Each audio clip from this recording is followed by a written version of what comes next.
पिछले रविवार को 22 जून को सूर्य का भी आर्द्रा नक्षत्र में प्रवेश हुआ है। बाय द वे आर्द्रा के बारे में मैं पहले कई बार बता चुकी हूँ। आर्द्रा नक्षत्र के बारे में वाचा में भी लाइव किया था और आईएसडी पे भी शेयर किया था हमने। रुद्रदेव का नक्षत्र होता है ये, और ये वैसे तो बारिश के आरंभ के लिए बहुत अच्छा होता है, फसलों के लिए अच्छा होता है, बट क्रूर ग्रह जब वहां से गोचर करते हैं, दृष्टि डालते हैं आर्द्रा में, तब ये विपरीत फल भी दे सकता है। तो जैसे बादल फटना, तूफान, आंधी, मैंने इनफैक्ट क्लाउड सीडिंग पे भी एक उसमें बताया था लाइव में। तो ये सारी चीजें देता है। तो इसीलिए जो हमें इतनी अभी उत्तराखंड में बादल फटने की घटनाएं, बाढ़, आंधी, हिमाचल में आई, हाँ हिमाचल में, हाँ ये सब कुछ चल रहा है। तो ये उसका कारण ये कि बृहस्पति तो ऑलरेडी आर्द्रा में चल रहे जून 14 जून से 13 अगस्त तक के बृहस्पति का गोचर ऑलरेडी आर्द्रा में। अब सूर्य का भी प्रवेश 22 जून को पिछले रविवार को आर्द्रा में हो गया। अच्छा, यदि हम देखें, हम ध्यान दें तो इस साल के जो हमारे संवत्सर के राजा हैं वो सूर्य हैं और मंत्री भी सूर्य हैं, तो सूर्य इंपॉर्टेंट हो गए। इसके साथ ही सूर्य का आर्द्रा नक्षत्र में प्रवेश भी रविवार को हो गया, फिर सूर्य आ गए।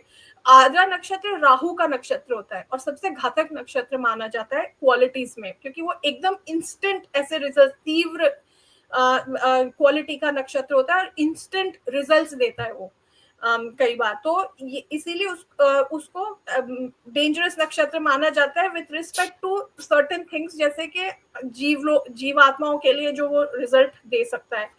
तो जब 22 जून को जिस समय सूर्य का प्रवेश हुआ आर्द्रा नक्षत्र में, उस समय मंगल और राहु समसप्तक थे 17 के, उसमें एक दूसरे के आमने सामने थे, तो ये अंगारक योग बना रहा था। इसके साथ ही शनि और मंगल भी षडाष्टक थे। षडाष्टक मतलब 6-8 के, जो वो शत्रुवत रिलेशनशिप मानी जाती, तो ये वैसे भी शत्रु हैं शनि मंगल, और इसके साथ में षडाष्टक योग भी बना रहे थे। तो ये एक अच्छा योग नहीं कहा जा सकता। तो ये इस ओर संकेत कर रहा है mainly, apart from other things, कि इसका रिजल्ट, हाँ, तो ये हमें किसी विशिष्ट व्यक्ति के निधन का शोक समाचार मिल सकता है। तो this is what it is saying. अच्छा, इसका जो रिजल्ट है वो ये होगा, यदि हम ब्रॉडली देखें तो 12 जुलाई से 28 नवंबर इस साल के बीच में भयंकर बारिश, भूकंप, आंधी तूफान, पर्वतों का दरकना, हिमस्खलन की घटनाएं, इस तरह की विपरीत आपदाओं वाली जो घटनाएं हैं वो हमें दिख सकती हैं। ठीक है, ना सिर्फ भारत में, पूरे विश्व में ये हो सकता है, क्योंकि ये जो गोचर है ये पूरे विश्व को अफेक्ट करता है इस समय। हाँ, और स्पेशली मैं तो कहूंगी कि जब सूर्य का मघा नक्षत्र में भी जब गोचर होगा, जो कि 17 अगस्त से 31 अगस्त, 17 अगस्त से 31 अगस्त के बीच में, जब सूर्य का मघा नक्षत्र में प्रवेश होगा, गोचर हो रहा होगा, उस समय ये और ज्यादा ये खतरा बढ़ जाएगा कि किसी विशिष्ट व्यक्ति, some known person, important person के लिए ये विपरीत समय होगा, उनके लिए खतरा होगा। विश्व में कोई प्रसिद्ध व्यक्ति, भारत सहित विश्व में? भारत में भी हो सकता है। देखिए, गुजरात में जैसे हमने 3 अपशकुनों की बात कही, और विश्व में भी अप्लाई करेगा।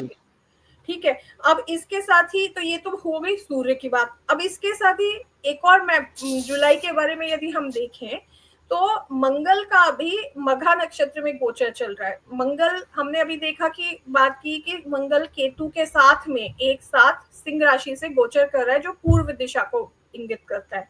इसके साथ ही मंगल का गोचर भी केतु के नक्षत्र में हो रहा है, इस समय चल रहा है 7 जून से 1 जुलाई तक के। तो मंगल के ऊपर केतु का बहुत प्रभाव है इस समय चल रहा है। तो जो मघा नक्षत्र है, इंपॉर्टेंट टू नोट कि ये भारत की कुंडली के लिए विपत्त तारा है। विपत्त तारा मतलब विपत्ति जिस शब्द से बनता है, मूल शब्द से, वो है विपत्त। विपत्त का अर्थ होता है डेंजर, खतरा। तो ये क्या ला सकता है कि wrong decision can give bad results, के हो सकता है कि व्यक्ति इम्पोर्टेंट, स्पेशली जो भारत के भाग्य को अफेक्ट करते हैं, important people in the country गलत डिसीजंस ले जिसके कारण खराब रिजल्ट मिले, ठीक है। और स्पेशली क्योंकि मंगल जो है वो भारत की कुंडली का सप्तमेश और द्वादशेश है, 7th and 12th लॉर्ड्स। तो ये क्या बताते हैं, मतलब इन सभी चीजों के लिए खतरा है। अब किन चीजों के लिए खतरा है, जो जो ये बताता है मंगल, फ्रेंड्स, पार्टनरशिप्स, जो हमारे अलायंसेस हैं, संधियां हैं, foreign relations will be in danger.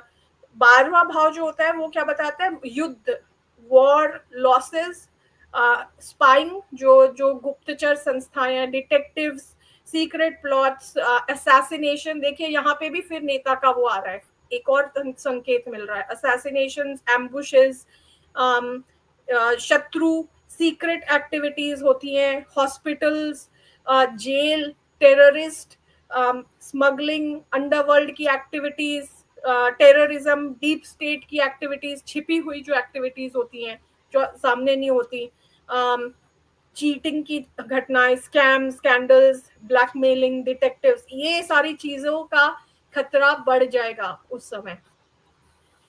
और ट्रैवलिंग तो ऑलरेडी डेंजरस है इस समय। 22 से 23 जुलाई के बीच मंगल केतु क्रॉस करेंगे एक दूसरे को पूर्वा फाल्गुनी नक्षत्र में। पूर्व फाल्गुनी नक्षत्र भगदेव का नक्षत्र होता है, इसके अधिष्ठाता भगदेव है। अब भगदेव यदि हम वेदों में देखें तो उनका जो कार्य, जो उनको उनको अपॉइंटेड कार्य है ब्रह्मा जी द्वारा, वो होता है कि आप संधियां, यूनियंस, ट्रीटीज, भाग देना। देवों को जब जब हम आहुति देते हैं अग्नि में यज्ञ के समय, तो जो वो आहुतियां, वो बांटने का काम, सभी देवताओं में बांटने का काम भगदेव देते हैं, इसलिए उनका नाम है भगदेव। भाग जो शब्द है वो वहीं से आता है। तो भगदेव जो है वो ब्रॉडर स्केल में यूनियंस, ट्रीटीज, संधिया, अग्रीमेंट्स, ये सब कुछ बताते हैं। अब क्योंकि मंगल और केतु भगदेव के नक्षत्र में एक दूसरे को क्रॉस करेंगे 22-23 जुलाई को, तो ये इस ओर भी संकेत दे रहा है कि प्रोटेस्ट हो सकते हैं इस समय, भारत में भी और विश्व में भी बड़े बड़े प्रोटेस्ट हो सकते हैं, आंदोलन खड़े हो सकते हैं, स्ट्राइक्स, ब्रिज वगैरह भी टूट सकते हैं, क्योंकि केतु जो होता है वो ब्रिज बताता है। ब्रिज, रेलवे एक्सीडेंट्स हो सकते हैं, या इन जनरल एक्सीडेंट्स को बताता है, फायर एक्सीडेंट्स हो सकते हैं कहीं पे, युद्ध, मंगल केतु भिड़ंत बताते हैं एक दूसरे की, वो क्रॉस करेंगे एक दूसरे को, तो युद्ध की भी स्थिति डेंजरस बन रही है 22-23 जुलाई को। तो ये सब है ब्रॉडली। इसके साथ ही मैं बताना चाहूंगी, तो आपने इसमें यात्रा कब रोका है कि यात्रा नहीं करना चाहिए 22-23 जुलाई को? करना है, मत कीजिएगा 22-23 जुलाई और उसके कुछ दिन तो आसपास।